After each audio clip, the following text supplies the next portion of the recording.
तर आज CSMT railway स्टेशनवर मुंबईकर नेहमीसारखे येतील, मात्र आपल्या नियोजित वेळेच्या आधीच आपला प्रवास सुरू करा असं आवाहन करण्यात येते। कारण या संपूर्ण परिसरामध्ये एक मोठं आंदोलन सध्या सुरू आहे। मराठा आरक्षणाच्या या आंदोलनासाठी हजारो मराठा आंदोलनकर्ते संपूर्ण महाराष्ट्राच्या कानाकोपऱ्यातून या भागामध्ये एकवटलेले आहेत। त्यामुळे कुठल्याही कायदा सुव्यवस्थेची परिस्थिती निर्माण होऊ नये यासाठी पोलिसांचे प्रयत्न सुरू आहेत।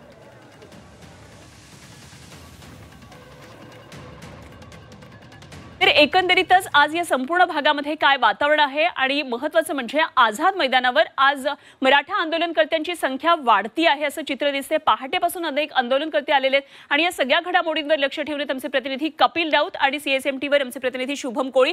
सर्वात आधी आपण जाऊया आझाद मैदानावर आणि काय नेमकी उपोषणाच्या ठिकाणी हालचाली दिसतात, काय घडामोडी तिकडे घडतात जाणून घेऊया कपिलकडून। कपिल, सध्या मंचावर मनोज जरांगे विश्रांती करताना दिसत आहेत। आजपासून त्यांचं निर्जळी उपोषण सुरू झालेलं आहे आणि मराठा आंदोलनकर्ते मोठ्या प्रमाणामध्ये आज ग्राउंडमध्ये वाढल्याचं सुद्धा लक्षात येतंय। काय सगळं चित्र तुला दिसतंय?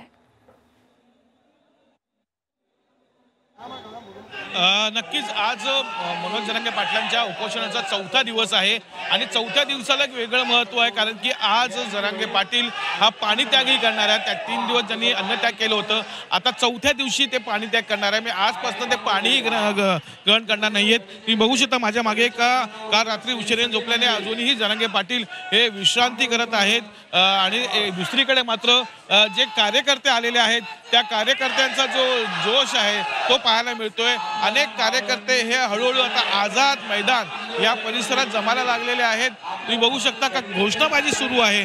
खरं तर सकाळी 6-7 वाजल्यापासूनच हे कार्यकर्ते इथे पोहोचत असतात। आज तर बेळगाववरनंही काही कार्यकर्ते आलेले आहेत।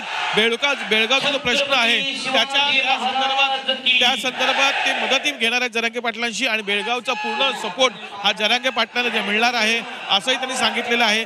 एकंदरीतच पाहिलं तर एक वेगळा जोश इथे दिसत आहे आणि सोमवारपासून ही जी संख्या आहे कार्यकर्त्यांची ही वाढणार आहे। जर सरकारने आपली भूमिका सोडली नाही, सरकारने जर ठोस पावलं उचलली नाही तर सोमवारपासून नक्कीच अनेक कार्यकर्ते ही जी कार्यकर्त्यांची संख्या आहे ती वाढणार आहे असं जरांगे पाटील हे स्वतः म्हणाले होते। त्या अनुषंगाने आता तुम्ही बघू शकता रेल्वे स्टेशन असतील, आझाद मैदानचा परिसर असेल, आझाद मैदान असेल, इथे हळूहळू आता जी कार्यकर्ते आहेत, समर्थक आहेत यांची संख्या ही वाढू लागलेली आहे। तर दुसरीकडे आज पाणीत्याग आहे। काल मेडिकलची टीम आहे, डॉक्टरांची टीम आहे ती पोहोचली होती जरांगेंना तपासण्यासाठी आणि त्यांनी म्हटलेलं आहे का पाणी पिणं गरजेचं आहे। त्यांच्या शरीरातलं पाणी कमी झालेलं आहे, शुगर कमी झालेली आहे, ORS घेणं गरजेचं आहे। असं असताना जरांगेने आज पाणी त्याग केलेला आहे, त्यामुळे त्याची तब्येत खाली होऊ शकते, ह्याकडे लक्ष असणार आहे। तर तिसरी गोष्ट म्हणजे काल रात्री मुख्यमंत्री वर्षा बंगल्यावरती तिघांची 2 उपमुख्यमंत्री आणि मुख्यमंत्री यांची एक बैठक होणार होती, ती काही कारणास्तव रद्द झालेली आहे आणि ती बैठक आज होणार आहे। काल एकनाथ शिंदे तातडीने दरे गावातनं मुंबईला रवाना झाले होते आणि ते सर्व आज ह्या पूर्ण आंदोलनाचा आढावा घेणार आहेत आणि त्यानंतर या तिघांची बैठक होणार आहे आणि या बैठकीतनं नक्कीच तोडगा काढण्याचा प्रयत्न हे तिघही करतील, तिन्ही नेते करतील। त्याप्रमाणे उपसमितीची बैठक होऊ शकते आणि उपसमितीच्या बैठकीला सर्व आढावा हे तिन्ही नेते घेऊ शकतात आणि त्यामुळे आज या तिन्ही नेत्यांच्याकडून काय समोर येते, तिन्ही नेते काय तोडगा काढतायत याकडे सर्वांचंच लक्ष लागलेलं आहे। निश्चितच कपिल, या सर्व घडामोडी आम्ही वेळोवेळी आपल्याकडून जाणून घेत राहणार आहोत, तसेच संपर्कात राहा आणि आपण खरं तर ज्या आझाद मैदानामध्ये हे आंदोलन सुरू आहे त्याचा सगळा जो परिणाम आहे या संपूर्ण परिसरामध्ये दिसतो आहे आणि विशेषतः सीएसएमटी रेल्वे स्टेशनवर मोठ्या प्रमाणामध्ये मराठा आंदोलनकर्ते हलगी नाच सुरू आहे आणि मोठ्या संख्येने मराठा आंदोलनकर्ते वेगवेगळ्या भागातून जे येतात ते सुद्धा याच ठिकाणी उतरतात सामान्य मुंबईकरांप्रमाणे। त्यामुळे तिथे काय परिस्थिती आहे जाणून घेऊया। माझे सहकारी शुभम सध्या सीएसएमटी रेल्वे स्थानकावर आहे। शुभम, तुझ्या मागे एकतर जेवढे मराठा आंदोलनकर्ते आहेत त्याच्या दुपटीहून आता पोलिसांची संख्या सुद्धा दिसतेय। सामान्य मुंबईकरांचा आजचा प्रवास नेहमीसारखा नसणार हे निश्चित आहे। काय या दृष्टीने सगळं वातावरण दिसतंय? काय मराठा आंदोलन सगळ्या सूचनांचं पालन करतात का? हे काय सगळं दृश्य दिसतंय?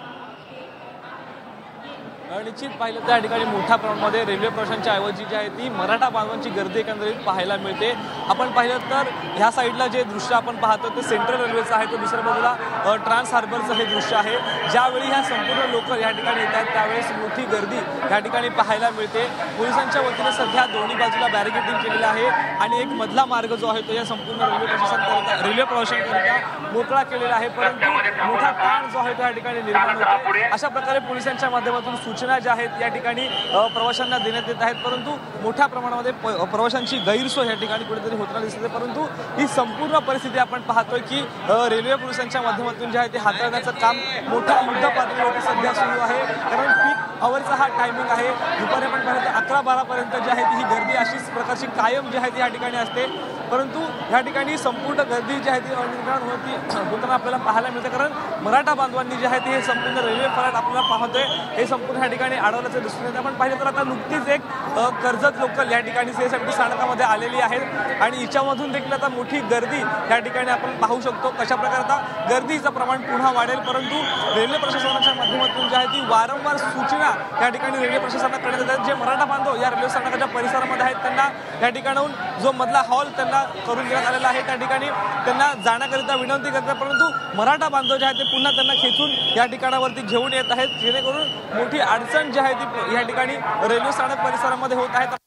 पोलीस प्रशासनाला आपण त्याच्याकडून जाणून घेणार सर, पीक आवर आहे हा नेमका पीक आवर आहे सर, पुढे जा निश्चित पाहिलं तर पीक आवर आहे, पोलिसांमध्ये देखील ताण जो निर्माण झालेला आहे, म्हणून पोलीस प्रशासन जे आहे ते कोणतीही भूमिका या ठिकाणी मांडण्यास नकार देत आहेत। पाहिलं तर पीक आवर दरम्यान आता मोठी गर्दी अजून देखील ह्या रेल्वे स्थानकामध्ये पाहायला मिळते। कर्जत लोकलमधून आलेली ही गर्दी आपण या ठिकाणी पाहिली तर मोठी गर्दी दिसून येत आहे आणि नागरिकांना मोठा ताण याचा सहन करावा लागतोय। मोठ्या प्रमाणामध्ये प्रवाशांचा रोष देखील या ठिकाणी आपण पाहू शकतो की पहिले जे आहेत ते रेल्वे प्रवासी महत्त्वाचे आहेत, नंतर जे काही असेल ते असा रोष या ठिकाणी सामान्य नागरिक कुठेतरी व्यक्त करताना दिसून येत आहे। अगदी शुभम, असे संपर्कात रहा। एकंदरीतच सीएसएमटी रेल्वे स्टेशनवरची आज या संपूर्ण दिवसभर या सगळ्या परिस्थितीवर आपले लक्ष असणार आहे। तर एकंदरीतच आझाद मैदानामध्ये मनोज जरांगे यांचं सुरू असलेलं उपोषण आणि त्यामुळे आंदोलनकर्ते मोठ्या प्रमाणामध्ये आहेत ते सीएसएमटी रेल्वे स्टेशनवर सुद्धा दिसत आहेत। एका रेल्वे स्टेशनवर विशिष्ट भागामध्ये त्यांना बसण्याच्या सूचना केल्यात, मात्र अनेक आंदोलनकर्ते प्लॅटफॉर्मवर फिरताना दिसतात। खरं तर मुंबईकरांसाठी आताचा हा पीक आवर आहे।